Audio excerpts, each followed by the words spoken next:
అందరికీ నమస్కారం. Epic story లైన్స్కు స్వాగతం. ఈరోజు ఈదర శ్రీనివాస్ రెడ్డి గారు రాసిన తనదాకా వస్తే గాని అనే కథని చెప్పుకుందాం. కాఫీ కాఫీ అంటూ నా మానాన నేను అరుస్తూనే ఉన్నాను. మీరేమో ఏమీ పట్టనట్లు పొద్దున్నే ఆ పేపర్ ముందు వేసుకుని కూర్చుంటారు. భర్త మీద చిరుకోపం ప్రదర్శిస్తూ కాఫీ కప్పును అందించింది వరలక్ష్మి. ఇంటి ముందున్న లాన్లో కూర్చొని స్వచ్ఛమైన ఉదయపు గాలులు పీలుస్తూ ప్రశాంతంగా న్యూస్ పేపర్ తిరిగేస్తున్న వెంకట్రావు భార్య మాట వినపడగానే చదువుతున్న పేపర్ పక్కన పెట్టి భార్య అందించిన కాఫీ కప్పును అందుకుంటూ వినపడలేదు, వినపడితే లేచి రాకుండా ఉంటానా, అంత కోపం ఎందుకు అని భార్యను అనునయించాడు.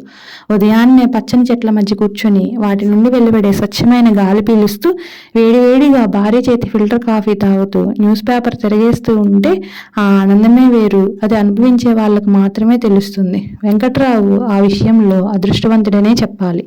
రిటైర్ అయిన దగ్గర నుండి తన ఇంటి చుట్టూ మొక్కలు పెంచడాన్ని వ్యాపకంగా పెట్టుకున్నాడు.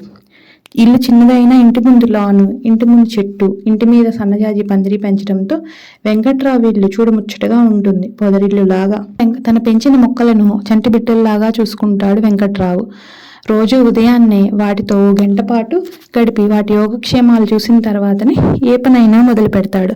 త్వరగా తాగండి, మరీ చిన్నపిల్లాడిలా తాగుతున్నారు, అవతల నాకు వంటగదిలో పని ఉంది అంటూ నింపాదిగా కాఫీ తాగుతున్న వెంకట్రావుని కసిరింది వరలక్ష్మి. రాత్రి నువ్వు నిద్రపోయిన తర్వాత అబ్బాయి ఫోన్ చేశాడు. కాఫీ తాగడం పూర్తవడంతో కప్పు భార్యకు అందిస్తూ చెప్పాడు వెంకట్రావు. కొడుకు మాట రావడంతో అప్పటిదాకా చిటపటలాడిన వరలక్ష్మి ముఖంలో ఆనందం వెల్లివిరిసింది. ఎంతైనా కన్నప్రేమ కదా. భర్త పక్కనే కూర్చుంటూ ఏమంటున్నాడు, కోడలు కూడా మాట్లాడిందా, మనవాళ్ళు ఏం చేస్తున్నారట అంటూ ప్రశ్నల వర్షం కురిపించింది. పిల్లలిద్దరూ ఎదిగి వస్తున్నారు కదా, అక్కడి వాతావరణం చూస్తుంటే భయమేస్తోందట. హై స్కూల్ పిల్లలు కూడా విచ్చలవిడిగా అన్ని వ్యసనాలకు అలవాటు పడుతున్నారట. అక్కడే కనుక పిల్లల్ని చదివిస్తే పిల్లలు చెడిపోవడానికి ఎక్కువ అవకాశం ఉందట. అందుకని అబ్బాయి కోడలు పిల్లలందరూ అమెరికా వదిలి కుటుంబంతో సహా ఇక్కడికి వచ్చేయాలని అనుకుంటున్నారు. మరి అబ్బాయి ఉద్యోగం? మరో సందేహం లేవనెత్తింది వరలక్ష్మి.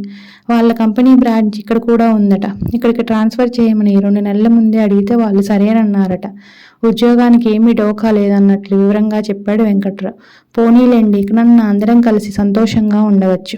భగవంతుడి ఇన్నాళ్లకు నా ప్రార్థన ఆలకించాడు అని గుండె నిండా సంతోషంతో అంది వరలక్ష్మి.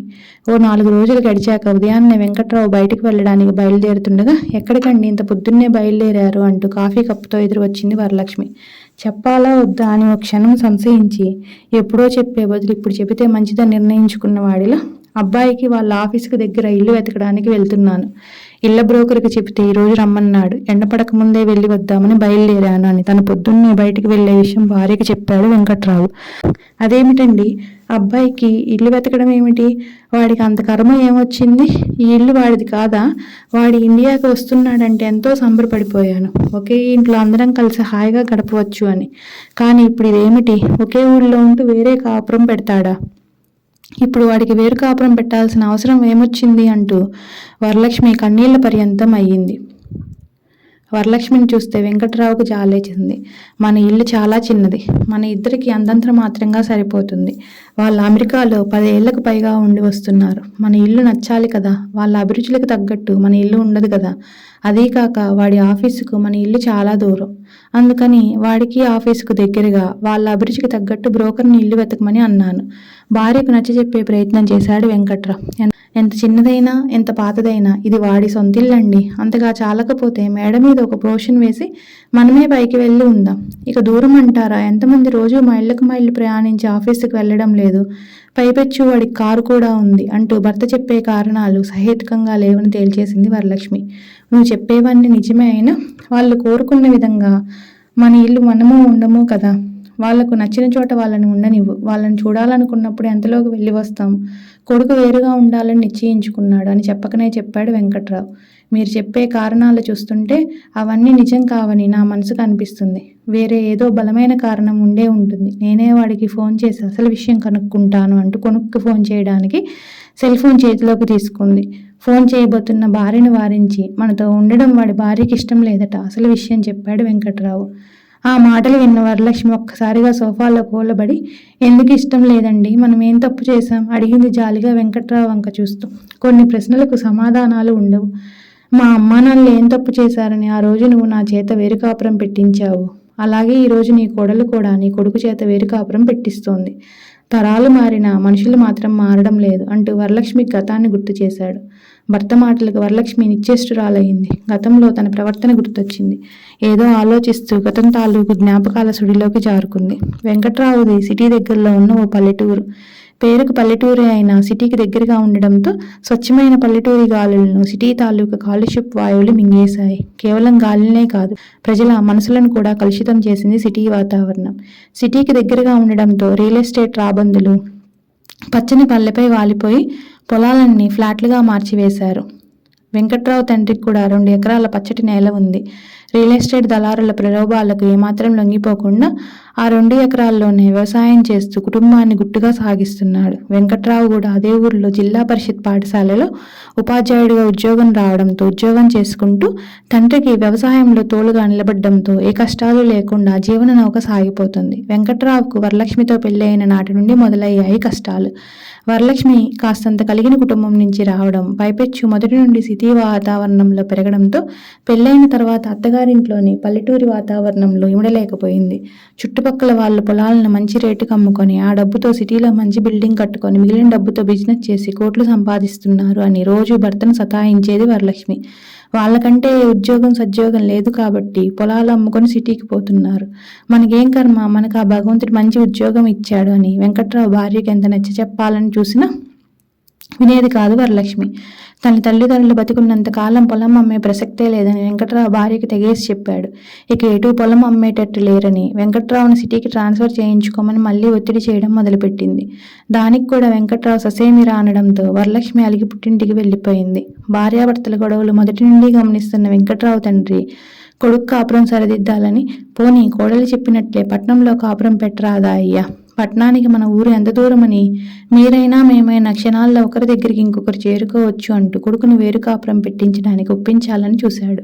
వెంకట్రావు తల్లి కూడా భర్తకి వత్తాసు పలికింది. తల్లిదండ్రులు ఇద్దరూ నచ్చ చెప్పడంతో వెంకట్రావు సిటీలో కాపురం పెట్టడానికి ఒప్పుకున్నాడు.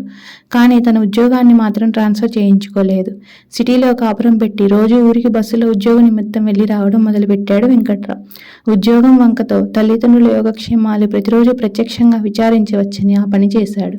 వరలక్ష్మి కూడా సిటీలో కాపురం పెట్టడంతో ఏదో ఒక రకంగా తన కోరిక తీరిందని సరిపెట్టుకుంది. సిటీలో కాపురం పెట్టిన దగ్గర నుండి ఇంటికి వచ్చి అమాంతంగా పెరిగిపోయింది. దానికి కారణం కూడా కొంతవరకు వరలక్ష్మి. ఎదురింటి వాళ్ళు పిలిచారని ఒకరోజు, పక్కింటి వాళ్ళు తోడు రమ్మన్నారని మరో రోజు, ఇలా వారానికి 4 రోజులు షాపింగ్ల పేరుతో పనికి వచ్చేవి పనికిరానివి ఎడాబెడా కొనేస్తూ ఇల్లంతా సామాన్లతో నింపడం మొదలుపెట్టింది. పల్లెలో ఉండగా ఏనాడు తండ్రిని వెంకట్రావు 1 రూపాయి అడిగిన పాపాన పోలేదు. పైపొచ్చు ప్రతి నెల ఎంతో కొంత తండ్రికి సాయం ఇస్తూ వచ్చేవాడు. కానీ సిటీకి వెళ్ళిన 3 నెలల్లోనే తండ్రిని ఎదురు డబ్బులు ఇవ్వమని అడగాల్సిన పరిస్థితికి చేరుకున్నాడు వెంకట్రావు. అప్పటికి గాని పల్లెటూరి విలువ, అత్తమామ అవసరం తెలిసి రాలేదు వరలక్ష్మికి. కొడుకు కాలేజీ చదువులకు వచ్చేదాకా తండ్రి సహాయంతో అప్పులు చేయకుండా ఏదోలా కుటుంబాన్ని నెట్టుకొచ్చాడు వెంకట్రావు. కానీ కొడుకు అమెరికా వెళ్తానని తన కోరిక బయటపెట్టగానే ముందు తన ఆర్థిక పరిస్థితి సృష్టి వద్దనుకున్న తల్లి కొడుకులు ఇద్దరు గట్టిగా పట్టుబట్టడంతో చేసేది లేక ఒప్పుకున్నాడు. కొడుకును అమెరికా పంపాలంటే ఎంత లేదన్నా 10 లక్షలు కావాలి. 10 లక్షలు అప్పు అంటే మళ్ళీ వడ్డీతో కలిసి తడిసి మోపిడవుతుంది. ఒకవేళ ప్రావిడెంట్ ఫండ్ మీద అప్పు తీసుకుందామనుకున్నా అందలేదు. అన్ని రకాలుగా ఆలోచించి చివరికి ఊళ్ళోని పొలం అమ్మడానికి నిశ్చయించుకుని తండ్రితో చెప్పాడు. ఇంతకాలం మీ భూమిని సొంత బిడ్డలా చూసుకున్నాం. ఇప్పుడు నువ్వేమో ఆ పొలాన్ని అమ్మంటున్నావు.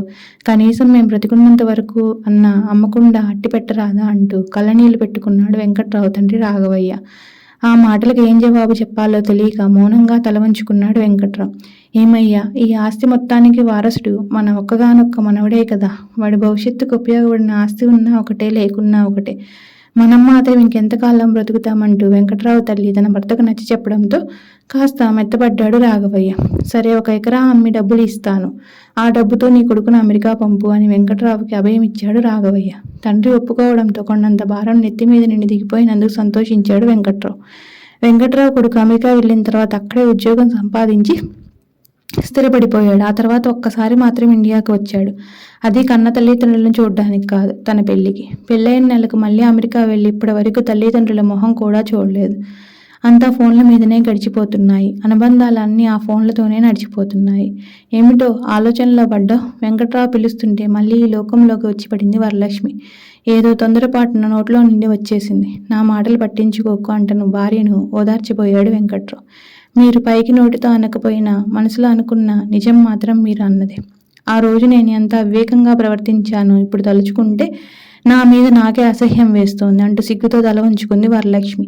ఏ విషయమైనా పిల్లలు వాళ్ళ తల్లిదండ్రుల నుండి నేర్చుకుంటారు. మనం మన పెద్దవాళ్ళను గౌరవంగా చూసుకుంటే మన పిల్లలు కూడా మనల్ని గౌరవంగా చూస్తారు. ఆ రోజున మనం మన పెద్దవాళ్ళను దూరంగా పెట్టాం. ఈ రోజున మనవాడు మనల్ని దూరంగా పెడుతున్నాడు. ఇప్పుడు ఇంత దూరం అంత దూరం అని బాధపడితే ఏం లాభం అంటూ కొడుకు తప్పేమీ లేదన్నట్లు భార్యను ఓదార్చాడు వెంకట్రావు. అవునండి, ఆ రోజున పెద్దవాళ్ళ విలువ నాకు తెలియలేదు.